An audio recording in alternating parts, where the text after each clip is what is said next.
2 Kings chapter 5. This word, amen, is for everybody, but I especially, amen, want to talk to fathers. I want to talk to men. Amen, amen. Amen, amen, amen, amen. I want to really talk to men this morning. I can't catch it any other time, so I thought I'd catch you on fathers. Amen.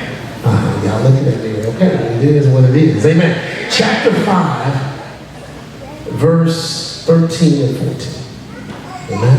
Amen. 2 Kings chapter 5, verse 13. And the servants came near and spake unto him and said, My father, if the prophet had bid thee do some great thing, wouldst thou not have done it? How much rather then, when he said to thee, Wash and be clean? Then went he down and dipped himself 7 times in Jordan, according to the saying of the man of God. And his flesh came again like unto the flesh of a little child, and he was clean. I want to talk to men. I want to talk to everybody, but especially to men. I want to encourage you to lose your pride. Lose your pride. First of all, don't tell me you ain't got it. Lose your pride. You may be seated in the presence of the Lord. Before I get started with this message, I want to sincerely and with all of my heart wish every father in here a happy Father's Day. If you are a father, I want you to stand on your feet. All the fathers, stand on your feet. All of you building, to stand on your feet. Amen. Now I want everybody else to stand on your feet and give these fathers a great hand. Amen. Glory be to God. We thank God for fathers. Amen. Amen. Amen. Somebody say, well, I wouldn't be here for my mother, but I got news for you. You wouldn't be here if it wasn't for your father either. Amen. Glory be to God. Fathers, for all that you do and all that you are to your children, we honor and appreciate you. In perspective of who you are, I would like to go on record this morning and let you know that being a father, it's not easy. Because fathers carry the weight of responsibility. And sometimes that weight can be extremely heavy. Because as a father, you are looked to for strength. You are looked to for wisdom and guidance, and you're the guardian and protector as well as the breadwinner and a host of other things. And sometimes that responsibility gets heavy. So we salute you, Father, Daddy, Poppy, whatever you go by. We salute you today. But I want to get behind the responsibility. I want to get behind what you do and talk to you about what you encounter. Today I want to speak to you about something that will cause us to be less than a father, and consequently fail our children and those who depend on us. I want to speak to you about pride. I'm not talking about the kind of pride that you tell your children when they win a race or when they do something on the athletic arena or the academic arena, or Dad is proud of you. No, I'm not talking about that kind of pride. I know that with all the things you do, you have to be concerned about as a father, you can easily enter into pride. Pastor, what you say, well, pride by definition is an unreasonable feeling of superiority due to what you bring to the table. In the Hebrew, it has two meanings. One is to be high. And I know you said, Pastor made that up. No, check it out. It means to be high, and the other denotes a prideful kind of attitude. And the Bible teaches us that no man think any highly of himself than he ought to think, because it will cause problems in every area of your life.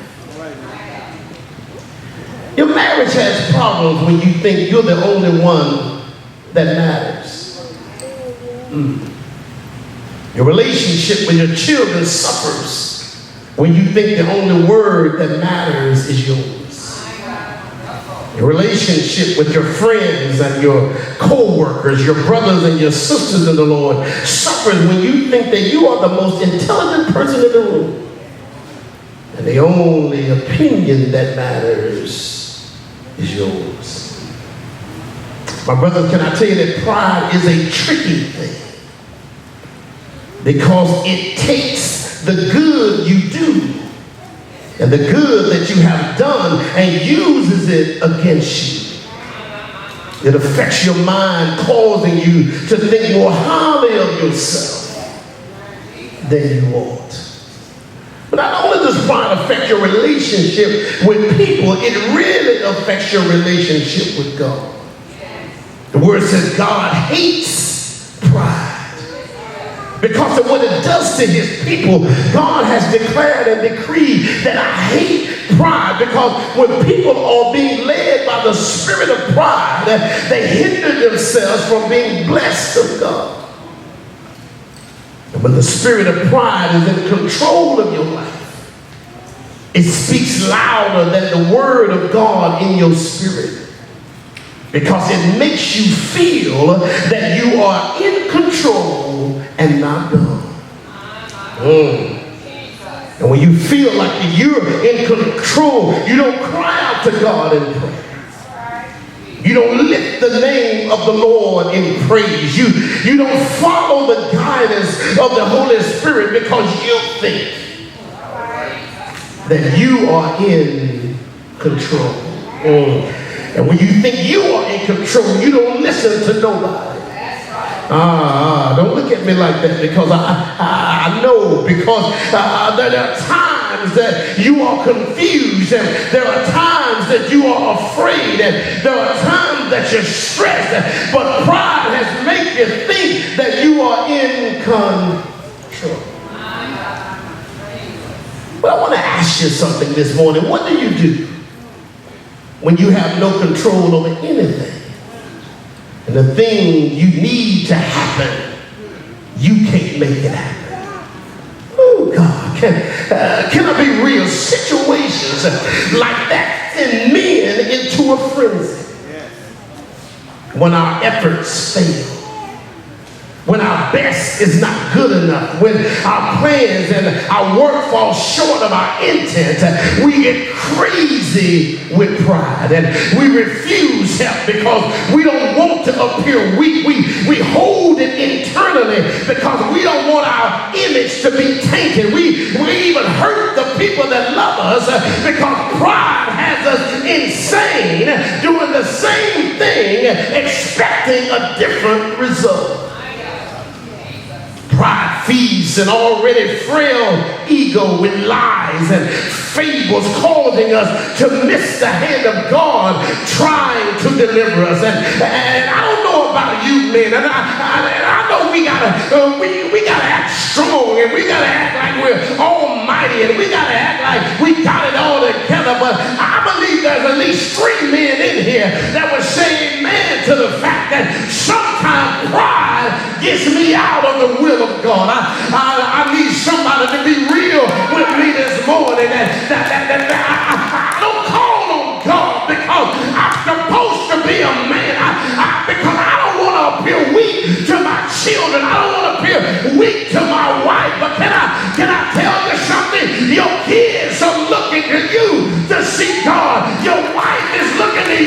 to see God. Don't let pride take your godly image.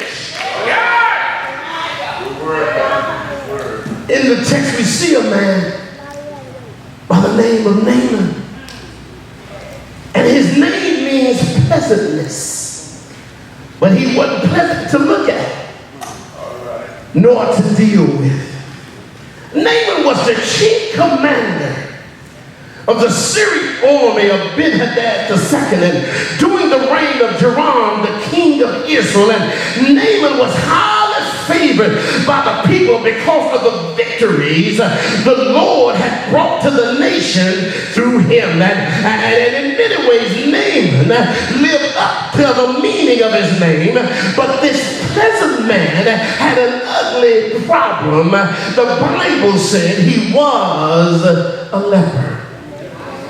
When the writer introduces us to Naaman, he lists his attributes. He said he was the captain of the army. He was a great man with his master. He was an honorable man, a man the Lord has shown favor in battle, a mighty man of valor. And in the midst of all of his attributes, the good things he had done, and the good man that he is, the writer places a but toward the end of his resume. Oh God, many fathers in this room can relate, because while we have done some good stuff and regarded by many people as being a good husband and a good father and a good man, if we would be honest, we would have to place a but on our resume.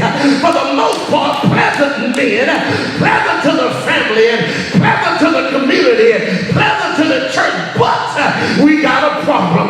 Your problem may not be my problem, and my problem may not be your problem, but we have something that takes our resume. Great provider, but faithful, but protector, but guardian, but you can be a great in a lot of areas in your life and still have a but. Your but doesn't change who you are, nor does it erase what you have done. It merely means that you are human. I wish I had about 5 human men to just give God a praise right now. I know all of the stuff that gets put on you, and all of the stuff that you get accused of, and all of the things that you got to carry. High five your name and say, I'm human. No, I'm human. I'm human. I'm human. I try to do the best I can, but I got a problem. I try to walk like I'm supposed to walk, but I got a problem. I'm trying. One good man said this. He said, I would do good, but every time I would do it, evil was present with me. I need at least 5 brothers to just help. I'm human. I'm human. I'm human. I make mistakes. I'm human. I trip and I fall. I'm human. I go through stuff that knocks me to my knees. I'm human. I ain't strong enough for everybody. I ain't got enough power to do everything. Lord knows I'm doing the best I can, but I'm human. Yeah. Everybody got a butt. Yes. I believe that everybody wants to get rid of their butt. However, pride wants to keep you and your butt together. It was Naaman's wife. It was his wife's maid that suggested that Naaman and the prophet of Israel, Elisha, would get together, for she believed God through the prophet would heal Naaman. And this king of Syria sent a letter to the king of Israel for permission to have Elijah see Naaman. And even though there was controversy between the kings, Elisha heard about the letter and set up a meeting for Naaman to come to him. God, can I tiptoe through a man's neighborhood right now? The king of Syria sent the king of Israel a letter that didn't have nothing to do about war. It didn't have anything to do about controversy. But man, sometimes we can't get nobody close in our lives because everybody is a suspect. Everybody got an ulterior motive. So our wife can't get close to us, and our children can't get close to it. I don't care if you say amen tonight. I know I'm on the road right now. We don't let nobody get close to us because everybody is a suspect. We don't trust nobody. We don't let nobody get close to us because we try to guard our heart. And what God is saying to us, you got to let go of some stuff in order to get some stuff. If you close your spirit up and close your mind up and controversy with everybody, you'll never be the man God wants you to be. He sent him a letter. And the king of Israel said, oh, he must be up to something. Trying to set me up. He's trying to ambush me. He's trying to do something. I know he got something up his sleeve. And Elijah heard about the letter. Ooh, I wish I had a man in here that can give God praise for another good man. Glory be to God. Somebody that you will listen to. Somebody that can step into your craziness and talk some sense into you. The Bible said when Elijah heard about the letter, he went to the king and said, it's okay. Oh, God. Oh, that'll preach right there. I know y'all missed it. I know y'all missed it. But takes a man to help a man. Glory be to God. Iron sharpens iron. Aluminum don't sharpen iron. Copper don't sharpen iron. But it takes iron to sharpen iron. And Elijah stepped in and he said, wait a minute. You're getting stressed out over nothing. You're getting confused over nothing. And you're about to lose your mind over nothing. I just need to let you know it's okay. Oh my God, I wish I had 5 brothers that would just look at your neighbor and say, neighbor, it's okay, it's okay, it's okay. I know you got a problem with your kid, so do I, it's okay. I know you got a problem with your marriage, so do I, it's okay. I know it looks like things ain't gonna get no better. I've been there, it's okay. Glory be to God. When he gets in there, the Bible says that he goes now and he tells Naaman, he said, come on and see me. Naaman arrives at the house of Elijah, but Elijah doesn't greet him in person, but sends a messenger with instructions for Naaman to wash in the Jordan for his healing. Now, anybody who is suffering from a skin disease and wanting to be healed would simply do whatever they had to do in order to be healed. But when pride is in your midst, it will shift your focus from your problem to your image. Oh, God. And the Bible says that Naaman now, he gets upset because Elijah didn't come out and personally greet him. He said, strike his hand over the place and he would recover from his problem. And sometimes the problem, men, that we have with God is that he don't move like we want him to move. And we think that, right, God, that the only way you can do it is the way we think you can do it. The devil is a lie. And you got to let pride go so you can see the fullness of what God wants to do in your life. He was also upset because the prophet said Jordan and not Abana or Pophar, because they were cleaner, and pride incited his rage and he left without his healing. Now I suggest to you that it wasn't Naaman's anger that kept him from being healed. It was his pride, because pride will make you petty when God's trying to bless you. Pride told Naaman that he was too important for Elijah not to greet him. Pride told Naaman that he was too successful to wash in a muddy Jordan. Pride told Naaman that he was too much of a warrior to even be healed by washing in a river. Pride will blind you to the facts, and the fact was Naaman was a leper. God, there's a man on your road that has been blinded to the facts about his life because of his pride. Pride Pride is keeping you from calling that child who is in trouble. Pride is keeping you from reaching out to your wife for help. Pride is keeping you from even admitting that you are not perfect and that you miss it sometimes.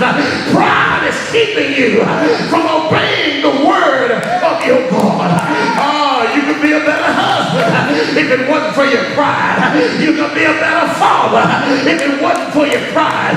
You could be a better man if it wasn't for your pride. I stopped by to tell somebody that if you lose your pride, you could be healed. If you lose your pride, you could be restored. If you lose your pride, you can be revived. If you lose your pride, you can be reestablished. Oh, when I say lose, I mean let it go. Pride separates. Pride wrongfully exalts. Pride blinds you. Oh, my brothers, you don't need pride. So let it go to get your better. Oh, it was Naaman's servant who told him, if the prophet had told you to do a great thing, would you not have done it? If you would do it for that reason, how much more should you do it to be healed? Oh, can I put a pin right there? Every voice speaking into your life is not against you. Oh God, can I say that again? Every voice that is speaking in your life is not against you. Listen to those voices that are trying to help you. Oh man, I want to tell you, listen to your wife, listen to your children, listen to your family. They're not trying to lose you. They love you. Oh, I wish I had somebody in here that would just high five another brother and say, my children, they don't want to lose their daddy. My wife don't want to lose her husband. So she's speaking what God told her to speak. They're saying what God told her to say to get you where you need to be. Oh, can I tell you that it was out of love that his family, his servants spoke, and glory be to God. Listen, I need you to high five your neighbor and say, neighbor, I'm listening now. Oh, I feel like preaching now. Five more men and say, I'm listening now. I want to be healed. I'm listening now. I want to be better. I'm listening now. I'm losing my pride. I'm listening now. The Bible says that Naaman went down to the Jordan River and obeyed the word of God given to him by the prophet. But wait a minute. Notice nothing changed. God didn't change his instructions. Elijah didn't go to the Jordan with Naaman. The Jordan River didn't get clean for Graham. Nothing that he got mad about changed. And I need to tell 5 men, nothing you get mad about is going to change until you change.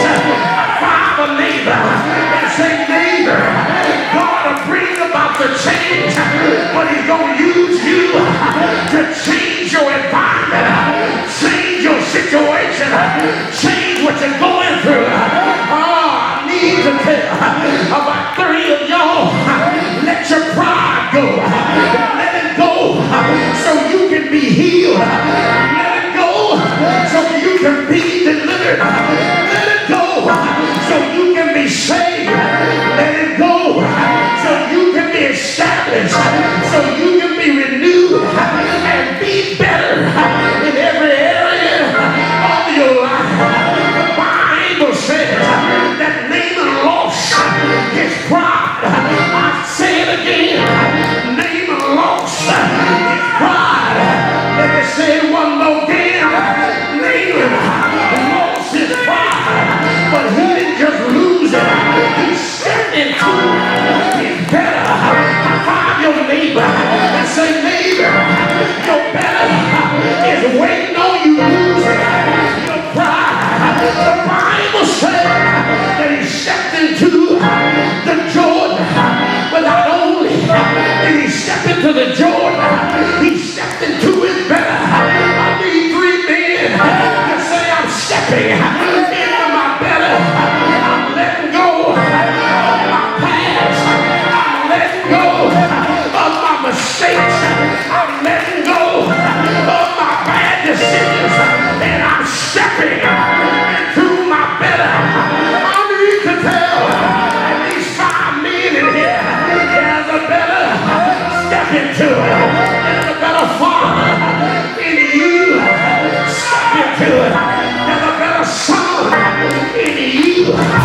stepped into it.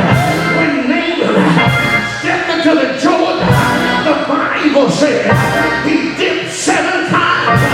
Touch your neighbor and say, neighbor, I'm dipping into my belly. God, I'm letting go of my pride and I'm dipping. I ain't gonna put my leg in.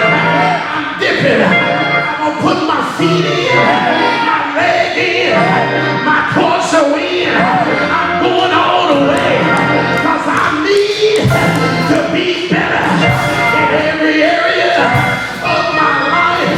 The Bible said, stepped into the Jordan. I'll preach the rest of it another time. He said he stepped into the Jordan. The Jordan was deep enough to cover his whole body.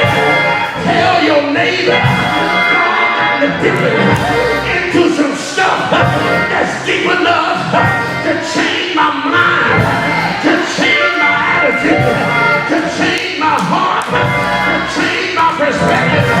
The Bible said that Naaman, he went down 1 time, 2 times, 3 times, 4, 5, 6. When I heard somebody tell me, they said 7 is the number of completion. I need a brother in here to say I need to be completely healed. I need to be completely whole. I need to be completely delivered. And the Bible says that on the 7th time, Naaman rose.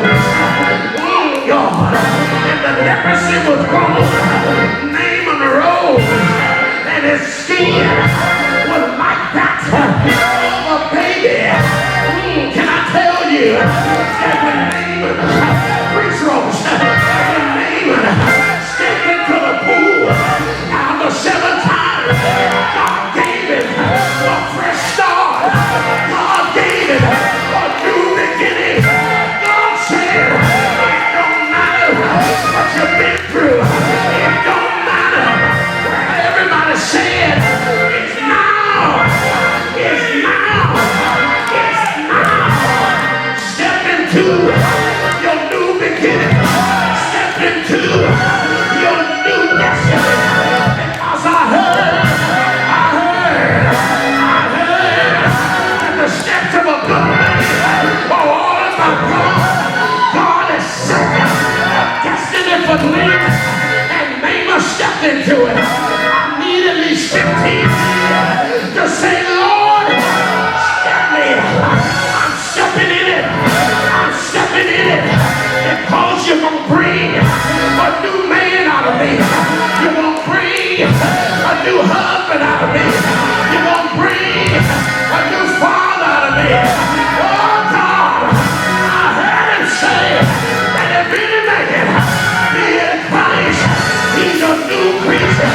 All things passed away, and behold, all things have become new. I need men to look at your wife and say, I'm a new man. My God has did there, and he raised me. I'm a new man. I'm a new father. I'm a new pastor. I'm a new minister. I wish I had somebody in the house who said, I'm a new man. I don't walk like I used to walk. I don't talk like I used to talk. But I'm new. God.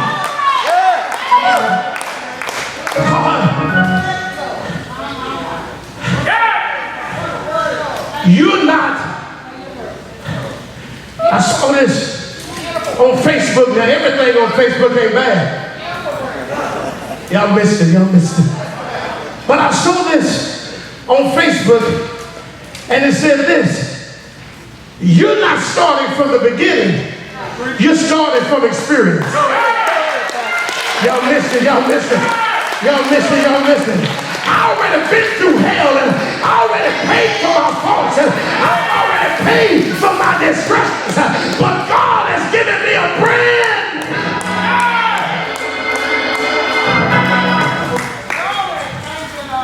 I've experienced enough to know that I need to start again. The Bible, if you read the rest of it, it said that God used Naaman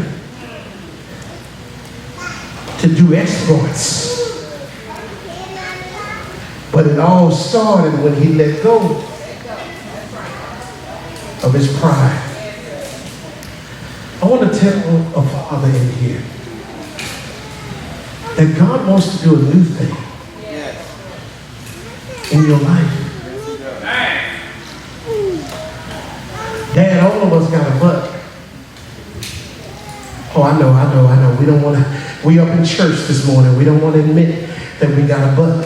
Amen. But from the pulpit to the pew, from the window to the wall, all of us got a butt. It just shows that you're human. And in your humanness, in order for you to be who God wants you to be, you're going to need God. I wonder, is there at least 3 men that would say amen to the fact that only God can deal with your butt?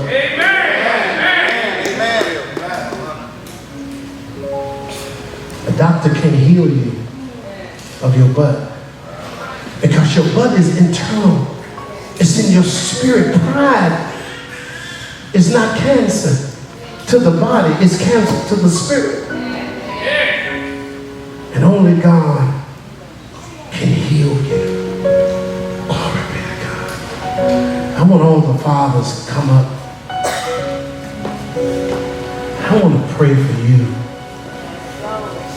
Matter of fact, that's all the men, whether you're a father or not. I want you to just come.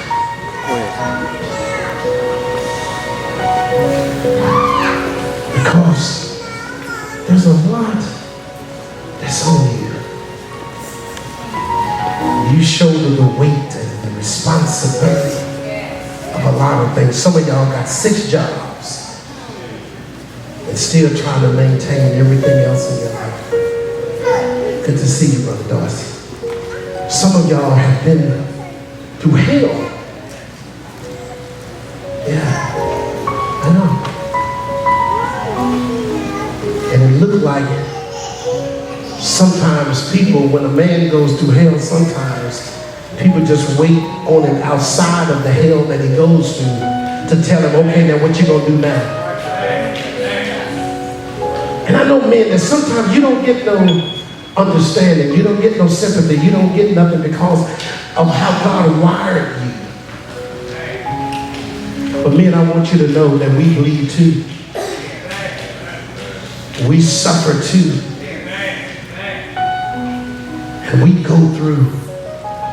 But pride tells us, don't get no help. Don't let nobody help you. Don't let nobody get close to you. Because pride tells you that you got this. But I want to ask you, men, how long have you been dealing with your butt? You said you had it, but how long have you been dealing with it? That pride is lying to you. Pride is telling you it's going to be all right, but it's keeping you from it being all right. Pride is saying that, listen, the children are going to respect you if you show them that you got a butt. Your wife is going to walk all over you if you show her you got a butt. But here's what God is saying. If they're your children, and they love you in spite of your butt, and God will use them to speak to you. To say, Daddy, if this was running a company, you would do it. if this was some kind of sporting event, you would do it. Daddy, if this was making another dollar, you would do it. But how much more would you do it for yourself? Because can I tell you, fathers, you are targeted by the enemy. Because the enemy wants to take you out. Because if the enemy takes you out, that means the whole family is vulnerable. And if he can't take you out with disease, he wants to take you out with pride. But I come by, brothers, I'm standing with you today. And I come by to tell you that if you can get the strength to let go of your pride, God got the power to heal you of your blood. Glory be to God. Grab a brother's hand on both sides of you. Father, in the name of Jesus, being a man myself, God, Father God, I look at my humanness. And Father, I understand that the weight that you have given me as a father sometimes get real heavy. And Father, I pray for my brothers out of my own experience.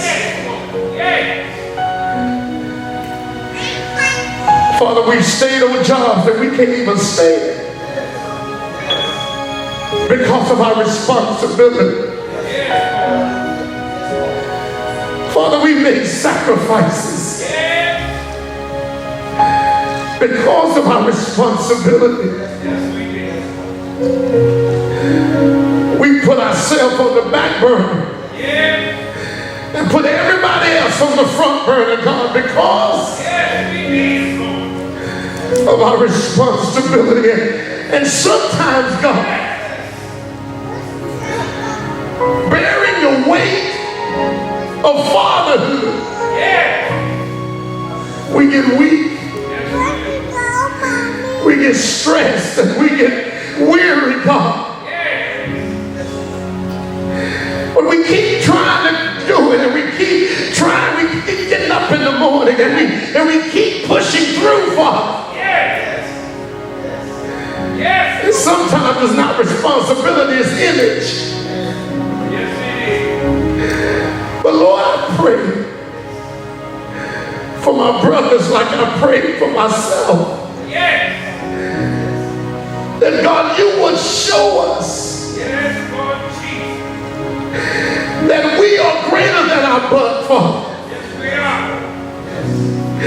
Some of us, Father God, we got all kind of vices, and we got all kind of problems in our life, Father. And I know you know it, God, but we confess it today, God. And Lord, we pray that you would dip us. Dip us in your love, Father. Dip us in your power, Father.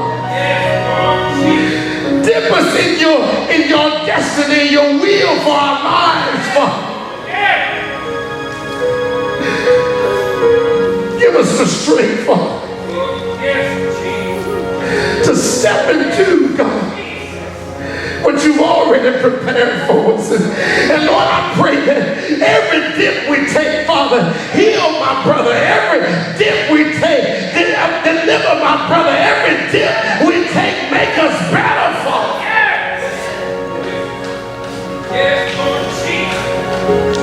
And Lord, when we've taken the last dip, bring us forth as pure gold, God. Bring us forth as a better father, a better husband, Father, a better man, God. Lift up our bowed down heads and encourage our discouraged hearts and spirits, God. Father, we need you.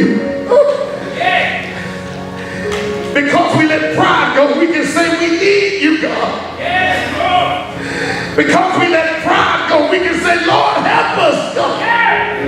Because we let pride go, we can now say, Father, I need you. I won't be no better unless you help me. I can't do no more by myself. God, help me. This thing I can't get rid of unless you help me. You said in your word that you would help us. And Lord, we now receive your help. So Father, I pray for my brothers. Give them a fresh start today. Give them a new beginning from experience today, God. Clean them up, Father God. Purify their mind and their heart and their spirit, God. And let us walk forward in the newness of our new creation. And it's in Jesus' name we pray. Amen. Brothers, I need y'all to do me something, a favor. Just hug another brother and say, it's going to be all right. It's going to be all right. We're going to make it, brothers. We going to make it. We're going to make it. Glory be to God. We're going to make it.